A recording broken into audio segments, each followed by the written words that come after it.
வாழ்க்கையில் ஒரு தடவையாவது இந்த தலங்கள்லாம் போகணும்.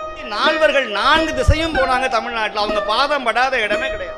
இன்னைக்கு பஸ்ஸே போகாத ஊர்ல ஞானசம்பந்தர் போயிருக்கிறார். எனக்கு அதுதான் ஆச்சரியம். பேருந்து வசதியே இல்லாத இடத்துல ஞானசம்பந்தர் பாதம் பட்டிருக்குன்னா யோசிச்சு பாருங்க. இன்னைக்கே ஒரு சின்ன கிராமத்துல ஒரு 50 வீடு இருக்காது. ஆனா ஞானசம்பந்தர் காலத்துல அது இருந்துதான்னு தெரியாது.